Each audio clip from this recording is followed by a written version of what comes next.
আসসালামু আলাইকুম রহমতুল্লাহ। সকল চাকরি প্রত্যাশী ভাই বোনদেরকে জানাচ্ছি অল জবস সকল চাকরি ফেসবুক পেজ এবং ইউটিউব চ্যানেলের পক্ষ থেকে আপনাদেরকে সুস্বাগতম। লক্ষ্য বেকারের চাকরির সন্ধানে আমরা নিয়মিত আমাদের ফেসবুক পেজ এবং ইউটিউব চ্যানেলে আপলোড করে থাকি।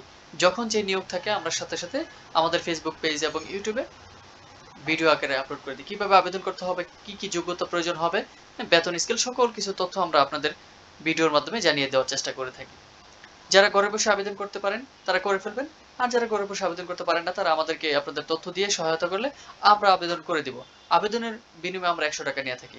চলুন আমরা এখন যে বিশাল একটি নিয়োগ রয়েছে জাতীয় রাজস্ব বোর্ডে এনবিআর এ, সেই নিয়োগটি নিয়ে আলোচনা করব।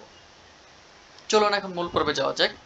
আপনারা দেখতে পাচ্ছেন স্ক্রিনের মধ্যে জাতীয় রাজস্ব বোর্ড নিয়োগ বিজ্ঞপ্তি 2024 এনবিআর জব সার্কুলার 2040। এখন আমরা স্ক্রিনের মধ্যে দেখতে পাচ্ছি এক নজরে এনবিআর এর নিয়োগ বিজ্ঞপ্তিটি।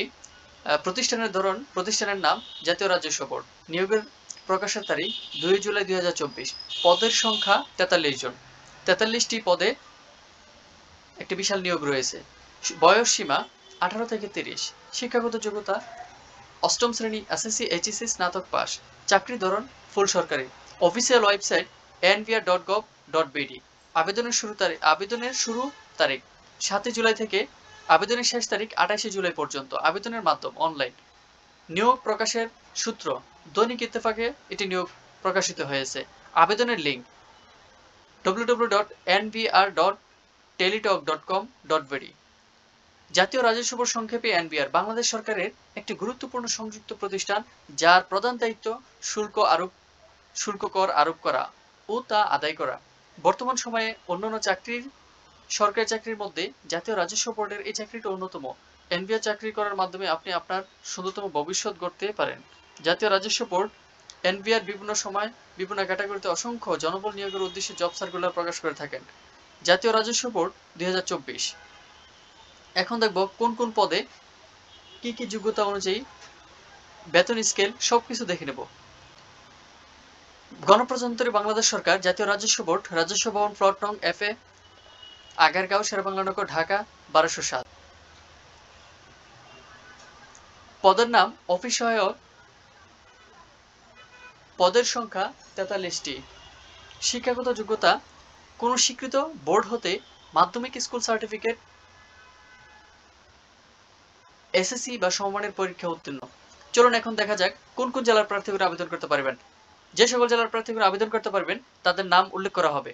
ঢাকা, গাজীপুর, মানিকগঞ্জ, মুন্সিগঞ্জ, নারায়ণগঞ্জ, নরসিংদী, গোপালগঞ্জ, মাদারীপুর, শরীয়তপুর, কিশোরগঞ্জ, টাঙ্গাইল, ময়মনসিংহ, জামালপুর, নেত্রকোনা, চট্টগ্রাম, বান্দরবান, কক্সবাজার, ব্রাহ্মণবাড়িয়া, চাঁদপুর, কুমিল্লা, ফেনী, লক্ষ্মীপুর, রাঙ্গামাটি, রাজশাহী, জয়পুরহাট, পাবনা, সিরাজগঞ্জ, নওগাঁ, নাটোর, চাঁপাইনবাবগঞ্জ, বগুড়া, রংপুর, দিনাজপুর, গাইবান্ধা, কুড়িগ্রাম, লালমনিরহাট, নীলফামারী, পঞ্চগড়, ঠাকুরগাঁও, খুলনা, যশোর, ঝিনাইদহ, মাগুরা, বাগেরহাট, মেহেরপুর, বরিশাল, ভোলা, ঝালকাঠি, বরগুনা, সিলেট, মৌলভীবাজার এবং সুনামগঞ্জ।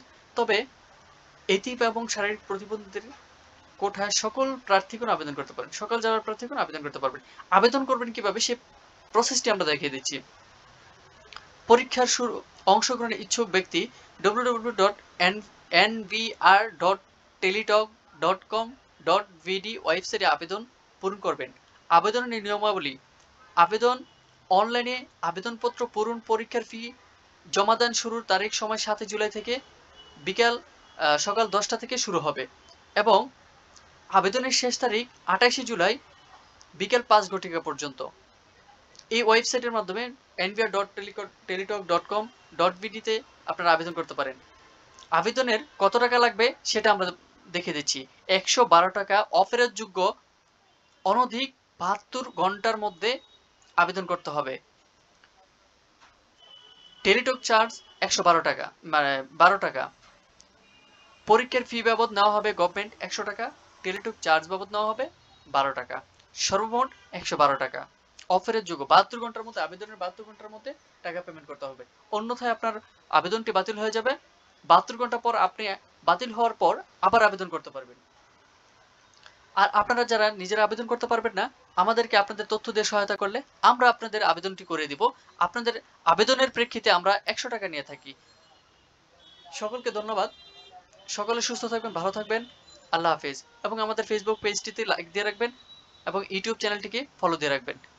আসসালামু আলাইকুম ওয়া রাহমাতুল্লাহ।